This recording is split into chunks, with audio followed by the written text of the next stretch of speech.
For my 60th birthday, my wife kept saying, "Just wait. Something big is coming." She smiled every time I asked what it was. "Be patient," she said. So I waited. I canceled the golf weekend with the guys. Took a day off work. Shaved. Pressed a shirt. Hell, I even cleaned the damn grill in case we were doing something here. But when I walked into the house at 5:32 p.m., it was silent. No balloons. No streamers. No music. Just silence. I checked the kitchen. Empty. Dining room. Dark. Living room. Nothing but the distant hum of the fridge and a fly buzzing against the window. I called out, "Melissa." No answer. I stood there for a moment, holding my keys like they were some kind of lifeline. Then I checked my phone. Nothing. No texts. No missed calls. I walked upstairs. Maybe they were hiding? Maybe this was a surprise thing. Maybe they'd all jump out in a second screaming happy birthday. But the master bedroom was just as I left it this morning, my tie still on the chair, bed unmade. I sat on the edge of the bed, confused. That's when I opened Instagram. Just out of habit. And there it was. A photo. My wife, Melissa. My daughter, Emily. My son, Josh. Her parents.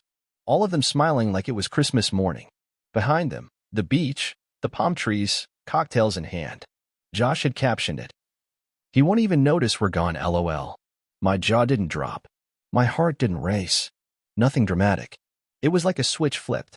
I didn't comment. I didn't call. I just stared. Melissa. My wife of 27 years. The same woman who told me just yesterday, "You're going to love this weekend, baby." The same one who kissed me this morning before I left for work. She was in a resort. Without me. My birthday. Nothing for me. Not even a call. Not even a text. I set my phone down slowly, like it might explode. Stood up. Walked downstairs. Sat at the kitchen island. Opened a beer. Still nothing. No message. I wasn't angry yet. Not really. I was outside of myself. Watching it unfold like a movie I'd seen before. I thought, maybe something happened. Maybe they had to leave in a hurry. Maybe someone was sick. Maybe I forgot something. But I knew better. The next day passed. Not a word. Not from Josh. Not from Emily. Definitely not from Melissa. Day 2. That's when my WhatsApp exploded. 59 messages. One after another. Melissa, babe, I can explain. Melissa, please pick up. Melissa, it wasn't supposed to happen like this. Josh, Dad, it was Mom's idea. I swear. Melissa, please just let me talk to you. Melissa, where are you? Melissa, don't do anything crazy, please. Oh, now I was supposed to answer. Now I was supposed to care? I didn't open a single one. I just stared at the notification number climbing higher. Then Melissa called. I watched the screen flash, "Melissa, incoming call." And I let it ring. I wasn't ready yet. See, what hurt wasn't the absence. It was the planning. She planned this. She knew for weeks. Hell, maybe months. Told the kids. Her parents. Even booked a damn resort. And all this time, I was sitting here like a fool, thinking she was planning something for me. She was. A getaway. From me. And suddenly everything that had felt off over the last 6 months came rushing back. The late-night girl dinners. The locked phone. The gym obsession at 58. The new lingerie I never saw her wear at home. The extra shifts at the office. God, how didn't I see it sooner? But the worst part? The part that sank its claws into my gut and twisted? That caption. "He won't even notice we're gone, LOL." My own son. He thought this was funny. That's when the anger arrived. Not a flash. A slow, bubbling boil. I opened my laptop. Logged into our shared cloud. Searched through the backed-up messages. Password was still the same. M and J forever. How if ******* ing ironic. And there it was. A thread. Between Melissa and someone named C. No photo. Just the initial. But the texts? Oh, they were loud. Melissa. God, I can't wait to get away from him. I swear if I have to watch him grill one more dry steak, I'll scream. C. Just a few more days. Then it's just us. Melissa. You better make it worth it, babe. C. Oh, I will. You know I always do. Melissa. You better bring the handcuffs this time. I closed the laptop. No more doubt. My wife was a liar. A manipulative, cruel, cheating liar. And she had turned my children into accessories in her sick little birthday escape plan. But this story? It wasn't going to end with her laughing on a beach. No. She wanted me to just wait? She had no idea what was coming next. I didn't sleep that night. I just sat there on the couch with the light off, listening to the buzz of the refrigerator and the occasional ping from my phone. Every time her name popped up, I stared at it like it was something rotting on the floor. At 3:14 a.m., she sent a voice note. I didn't play it, just downloaded it and saved it to a flash drive, along with every screenshot, every message from C, and that beach photo. By morning, my hands were steady. Cold, but steady. I wasn't going to scream. I wasn't going to cry. I was done giving her my emotions. Now I was calculating. First thing I did, called my lawyer. The same guy who handled my company paperwork back in '07. Tom, it's Jack. I need to talk prenups and asset splits. There was a pause. Is this about Melissa? I didn't answer. Just said, I'll be in your office at noon. The next thing I did was pack up her things. Not everything. Just enough. Her dresses. That red one she wore on our anniversary, probably wore it for C now. Her heels. The little pink box of letters I wrote her over the years. Left it open on top. I dropped them all in the guest room. Then I opened my safe. Pulled out the envelope I never thought I'd need. Our prenup. Unchanged since 1996. And damn, I was glad I listened to my mother on that one. She walks away with what she came in with. Period. At 9:32 a.m., the doorbell rang. I knew it was her. I didn't move. Then the pounding started. Jack, open the door. Please. I opened it slowly, just enough so she could see me. Melissa was wearing a hoodie and sunglasses like some kind of washed-up celebrity. Jack, I can explain. You can do it from there. She tried to step in. I put a hand on the frame. Don't. She looked behind me. Where are the kids? I laughed once. Short. Bitter. Oh, now you care where they are? I didn't think you'd find out like this, she said. No, you didn't think I'd find out at all. She reached out to touch my arm. I stepped back. I didn't plan for it to go this way, she said, lowering her voice. I was going to tell you. When? I snapped. Before or after your next beach trip with Loverboy? Her face flushed. Don't call him that. I read everything, Melissa. I leaned forward slightly. The messages. The one about the steak? That was cute. I'll be sure to let the judge read it out loud. She froze. You're bluffing. Am I? I pulled out my phone and hit play on one of the recordings. Her voice, giggling. You better make it worth it, babe. She went pale. I was drunk. Save it. You weren't drunk when you booked the hotel. Or when you lied to my face for months. Or when you dragged the kids into this like pawns in your stupid little game. She went quiet. Then the tears came. Of course. Her go-to move. Jack, I'm messed up. But we can fix this. We can go to counseling. I cut her off. No. You burned this to the ground. You didn't just cheat. You planned it. You involved our kids. You humiliated me in front of the entire damn internet. And you want to talk now? She started sobbing. Big, dramatic sobs. The kind she used to use when she didn't get her way. Get off my porch, Melissa. She looked up, mascara running. You don't mean that. I opened the door wider so she could see the guest room suitcase in the hallway. Your things are there. You can pick them up before noon. After that, they go in the trash. Where am I supposed to go? She whimpered. I smiled. Ask to see. I'm sure his bed is still warm. Then I shut the door. I stood there for a long moment, listening to her sob through the wood. And you know what? I didn't feel pity. I felt peace. She took everything good and twisted it into a game. And now? Now she gets to live with the prize she chose. I made myself a coffee. Sat back down. Looked out the window. It was a beautiful morning. And it was finally mine again. I didn't hear from her for 2 days. Not a call, not a knock. Nothing. It was almost peaceful. Until I saw her name again this time, in my email. The subject line was just, please. Curiosity got the better of me. I clicked. Inside was a wall of text. Apologies. Explanations. Excuses dressed up as insight. She said she felt unseen. That I'd become emotionally distant. That she didn't mean for it to go that far. Go that far? She left me on my birthday. Took our kids. Flew out to a beach with her secret boyfriend. Laughed behind my back. Lied to my face. And this was her version of not meaning for it to go that far? I scrolled down. Past her sob story. That's when I saw the last line. Can we meet and talk? Just one conversation. For the kids. Please. For the kids. That was the dagger. She used them when it was convenient. Manipulated Josh into mocking me on social media. Had Emily posing for photos like it was some girl's weekend instead of a knife in my back. And now she wanted to use them again. But I agreed. I needed to look her in the eye. One last time. We met at a cafe downtown. Neutral ground. I picked the seat by the window so I could watch her walk in. She was wearing the same white blouse I once told her made her look like an angel. Now it just looked like a costume. She sat down slowly, hands folded like a schoolgirl at confession. "Thank you for meeting me," she said softly. I didn't answer. Just stared. "I know you're angry." "Stop. Don't do that. Don't pretend you understand anything I'm feeling." She swallowed hard. "Okay." We sat in silence for a moment. Then she started. "I didn't mean for things to happen the way they did. I was lonely.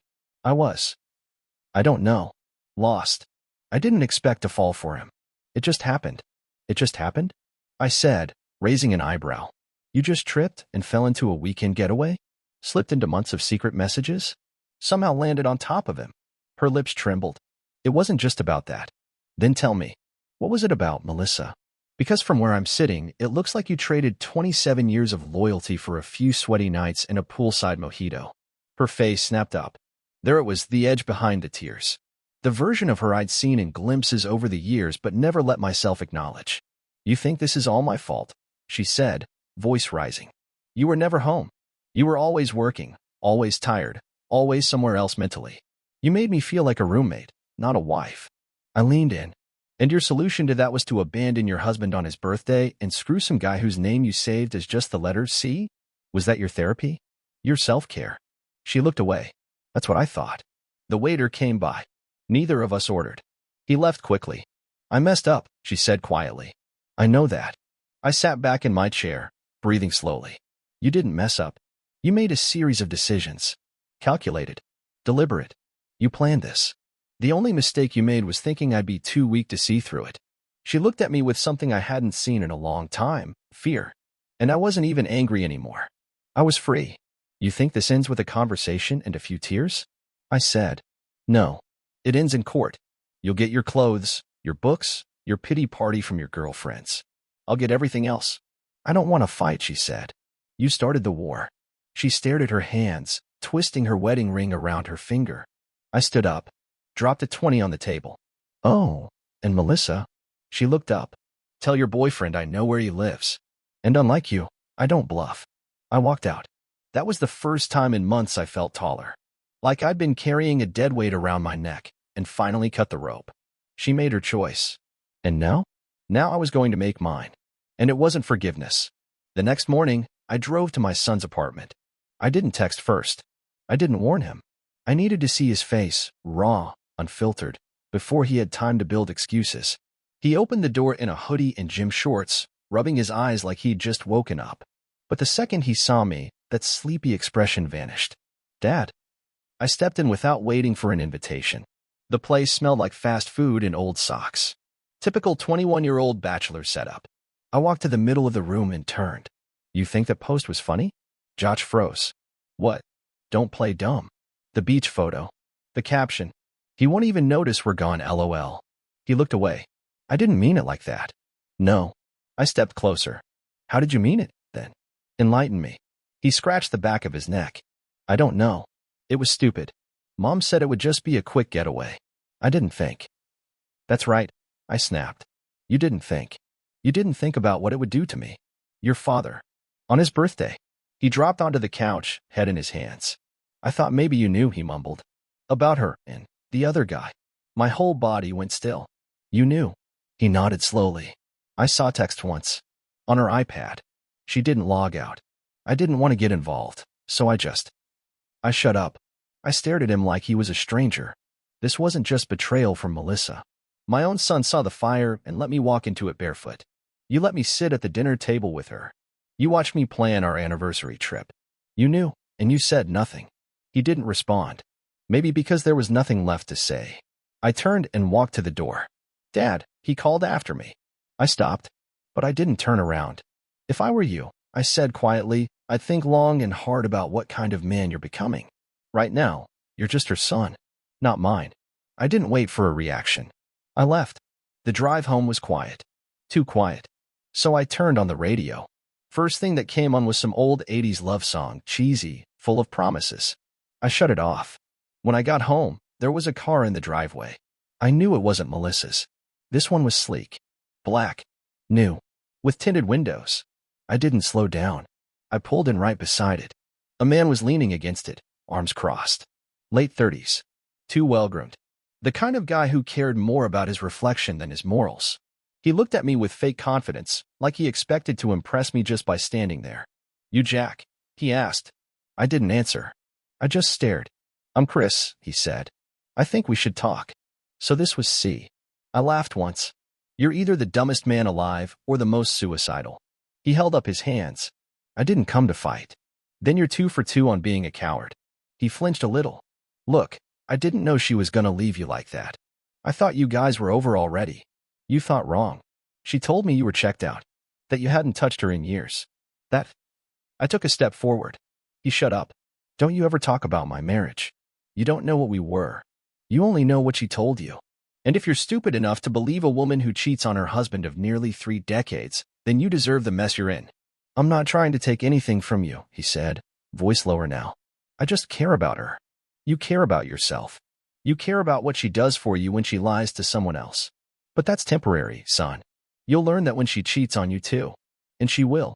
He didn't have a response to that. I pointed at his car. "Get off my property." He hesitated. "Now." He nodded, got in, and drove off without another word. I stood in the driveway a long while after, breathing heavy, heart pounding like war drums. But beneath all that, there was a strange calm. The storm had passed. The wreckage was mine to walk through. But it was my wreckage now, not hers. And I was going to rebuild. Without lies. Without her. Without the ghosts of what used to be. She thought she destroyed me. She just reminded me who the hell I really was. I didn't hear from her for another week. No messages, no surprise visits. Just silence. It was the kind of silence that fills every corner of the house, heavy, but clean. Like after a storm, when the air still smells like rain but the sky is finally blue again. I used that week to rebuild. Not in the dramatic sense, no sudden life changes or inspirational nonsense. I just did what I hadn't done in years. I sat with myself. I listened to the quiet. I went through our old photos. Not out of nostalgia. Out of necessity. I needed to sort the real from the illusion. Needed to know which moments were mine, and which were just props in her little theater. You'd be surprised how many smiles start to look fake when you know the truth behind them. Then, on a Friday afternoon, a thick envelope came in the mail. Divorce papers. She finally signed. No note. No message. Just the documents. As if she were returning library books. I should have felt relieved. Maybe even victorious. But all I felt was tired. Until the doorbell rang. I opened it to find my daughter, Emily, standing there with red-rimmed eyes and a trembling lip. "Can I come in?" she asked. I stepped aside. She walked in slowly, like she was entering a church. We sat in the living room. She didn't say anything for a minute. Just twisted her bracelet around her wrist. "I didn't know," she finally whispered. "About the affair. About any of it." I didn't answer. I was done assuming truth from words. Let them show it. "I thought the trip was a family surprise," she said. "Mom told us you were going to meet us there. She said she had something planned for when you arrived." I raised an eyebrow. "So she lied to you too?" Emily nodded slowly. "Yeah, she's been lying a lot." I studied my daughter. She looked young again. Not 24 with her own life and plans. Just a confused kid caught between 2 people who were supposed to know better. "I posted the picture," she said. "Josh wrote the caption. I didn't think you'd see it." "You didn't think your father had the internet?" I asked, voice flat. She winced. "I'm sorry." The words didn't land. Apologies only matter when they're earned, not when they're convenient. "I loved her," Emily said quietly. "I mean, I still do. But I see her differently now." "That's the price of the truth," I said. "It clears the fog. But it doesn't always make things prettier." She reached out, placed her hand over mine. "I'm not on her side, Dad." "Not anymore." I nodded. "Just once." That was enough. After she left, I sat on the porch with a drink in hand. No music. No distractions. Just me. And the weight of everything that had happened. My wife, the woman I'd built a life with, planned a birthday betrayal with the efficiency of a corporate strategist. My son mocked me online. My daughter was a pawn. And yet, somehow, I was still standing. Still breathing. Still me. I thought about Chris. About the way he looked when I told him the truth, that she'd cheat on him too. And I knew, deep down, I'd given him a preview of his future. Men like that never see it coming. Because women like Melissa know how to hide their rot behind a perfect smile and practice charm. She was a professional liar, a manipulator, a performer.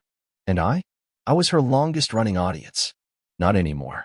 The next morning, I got up early, went to the bank, closed our joint accounts. Then I booked a trip somewhere quiet, somewhere far. No resorts, no cocktails, no stage photos. Just cliffs, ocean air, and the sound of waves that don't lie. And before I left, I sent her one final message. No anger, no drama, just the truth. You were the worst part of my life. Not because you hurt me, but because I let you convince me it was love. I turned off my phone, got in the car, and for the first time in years, I didn't look back. The cabin I rented sat on a jagged cliffside in Oregon. Wind ripped off the ocean in thick gusts, slapping the windows hard enough to remind me I was alive. I liked that. I liked feeling something real. The sea didn't care who lied. The waves didn't gaslight you or send you text messages begging for a second chance. They just were. Honest. Brutal. Constant. I spent 3 days in silence. No phone. No laptop. Just a notebook and a pen. I didn't write poems. Didn't journal some self-healing journey. I wrote names. Moments. Dates. Every time I remembered her smiling at me while hiding something behind her eyes, I wrote it down. Not for closure. For clarity. For a record. Melissa had a way of rewriting history, making herself the victim no matter how ugly her actions were. Not this time. This time, I was the narrator. And I wasn't pulling punches. On the 4th day, something happened. I went into town to get groceries. Just simple things: bread, eggs, coffee. At the checkout, a woman about my age stood in front of me, digging through her purse. I swear I just had my card, she muttered, flustered. I smiled politely, ready to wait it out, but she looked up at me, embarrassed. I'm so sorry, she said. You know what? Just cancel the order. Before she could walk out, I handed the cashier my card. Put it on mine. She blinked. No, I can't let you. You can, I said. It's just groceries. Not a yacht. She smiled. Not in that fake, rehearsed way Melissa always did, but a real one. A little awkward. A little shy. My name's Claire, she said, holding out her hand. Jack. We shook. Just a human moment. No spark. No hidden motive. But it stuck with me. That night, I didn't sleep. Not because of Claire. Because it hit me how long it had been since I'd had a moment with someone that didn't feel like a performance. Melissa always made everything feel like I was on trial. One wrong word, one delayed compliment, and I'd be punished with cold shoulders or guilt trips. Claire just smiled and left. It was peaceful. The next day, I got a call from Tom, my lawyer. She's contesting the prenup, he said flatly. I didn't say anything. Just stared out at the sea. She says you were emotionally abusive, that you withheld affection, that you isolated her from her family. I laughed. It was dry. Ugly. A bark more than a laugh. Let her say it, I told him. Let her build the fantasy. She's always been good at that. But I've got records. Screenshots. Messages. Hell, our daughter's a witness now. He paused. You sure you want to go to court with this? It'll get messy. I want her to know what it feels like to lose. That's all. Tom didn't argue. He just said, I'll prep the paperwork, and hung up. I didn't feel heroic. I didn't feel vindicated. I felt like a man at war. One he didn't start, but one he damn sure planned to finish. Later that week, I got an email from Josh. Just one line. I was wrong. I'm sorry. No excuses. No justification. It didn't fix anything. But it didn't hurt either. I stared at that line for a while. Then I closed the email. Melissa had tried to use my family to break me, twist them into her soldiers. She failed. Because in the end, truth is stubborn. It doesn't stay buried forever. And once it comes up, it doesn't just whisper, it screams. I stayed at the cabin another week. Long enough to let the noise inside me settle. Long enough to remember that I was more than just her husband. And when I packed up to leave, I didn't take the notebook. I left it on the table. Let it rot with the lies it held. The road back home felt different. Not lighter, just clearer. I knew what was waiting. Lawyers, court dates, whispers from neighbors who had no idea. But I didn't care. Because now I had something she could never fake. Self-respect. I pulled into the driveway. The house looked different somehow. Not better. Not worse. Just honest. For the first time in years, it was mine again. I stepped inside. Set down my bag. Took a deep breath. And I smiled. The court date was set for early May. Melissa's lawyer tried to delay it twice, probably hoping I'd get tired, give up, or settle. I didn't. I'd spent decades giving her everything she wanted. That chapter was closed. The day we walked into that courthouse, she looked exactly like I expected, polished, expensive, over-rehearsed. Designer blazer, hair professionally done, crocodile tears already pooling. She didn't look like a betrayed wife. She looked like someone auditioning for sympathy. I came in with a folder. Inside, a USB of messages, emails, screenshots, photos, bank statements, and my lawyer's expression that said, "This will be over fast."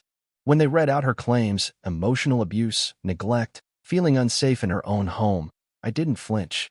I let her perform. Everyone always let her perform. But then the judge asked for evidence. Her side brought up 3 emails. 3. All vague. One said I was cold lately. Another was just her telling her sister, "I feel distant from Jack." That was it. Then Tom stood up. He handed the judge the USB, nodded once, and said, "On that drive, Your Honor, you'll find 6 months of daily communication between Mrs. Callahan and another man, clearly romantic, clearly intimate. You'll also find photos and a video dated the same day as Mr. Callahan's birthday." The judge inserted the drive into his computer. The moment Melissa saw the first image pop up on the monitor, her, holding hands with C on a beach chair, cocktail in hand, sunnet tilted perfectly, her face dropped. Her lawyer leaned over, whispering furiously. Melissa's fingers gripped the table like she was trying to claw her way out. The judge looked up. "Mrs. Callahan, can you confirm this is you in the photo?" She didn't answer. "Mrs. Callahan?" "Yes." Silence thickened the room. From that point on, her case unraveled like cheap thread.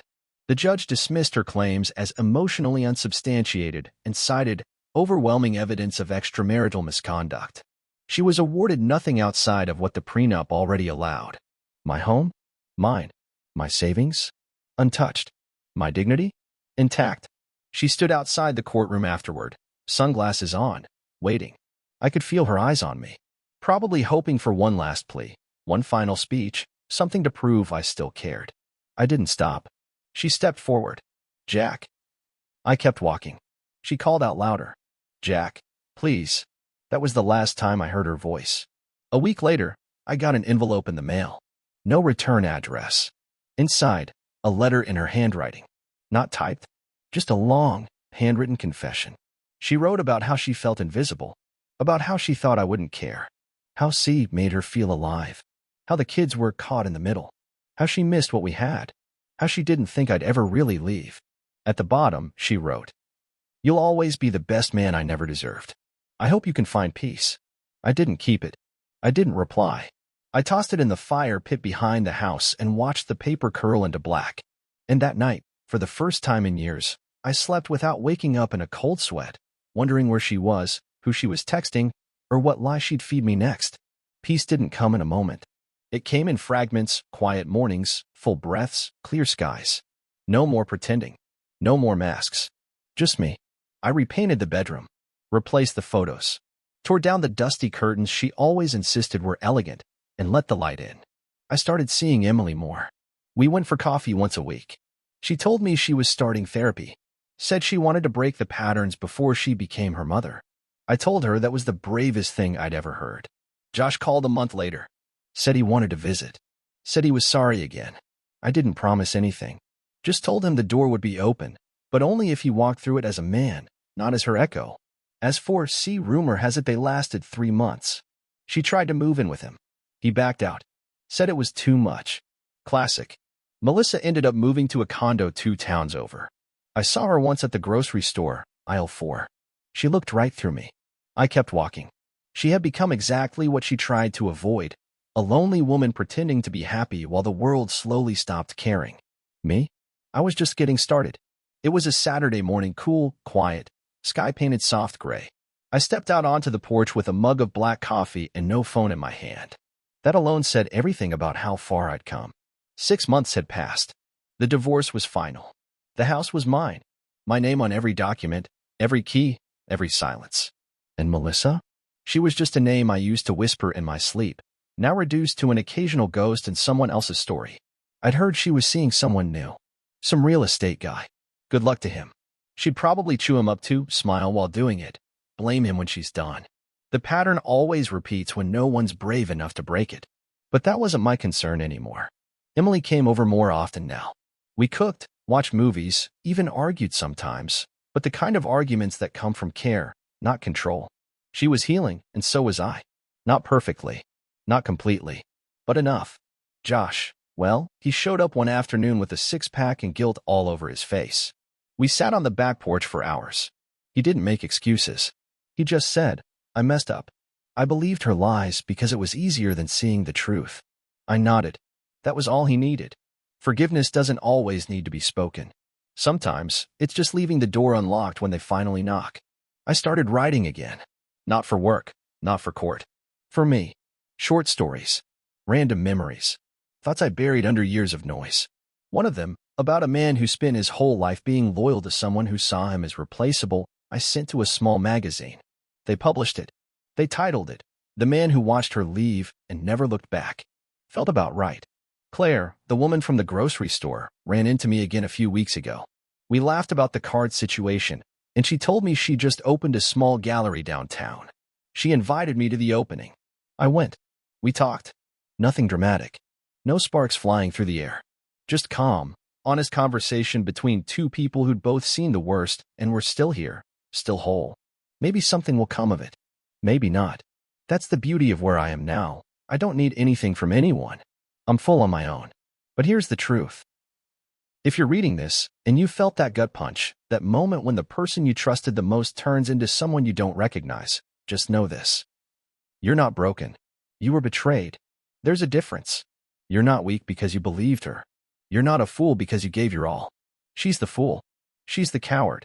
She's the liar who couldn't handle a real man. So she chased a fantasy and found out fantasies don't come with loyalty, integrity, or love. You still have your soul. You still sleep at night without hiding your phone. You still know the value of commitment. And in time, when the dust clears, when her name stops echoing in your head, when you stop checking the door hoping she walks back in, you'll smile. You'll breathe. You'll rebuild. And you'll realize. She lost everything. And you? You got yourself back. That's the real victory. The one she'll never understand. The one she'll regret for the rest of her miserable life. The end.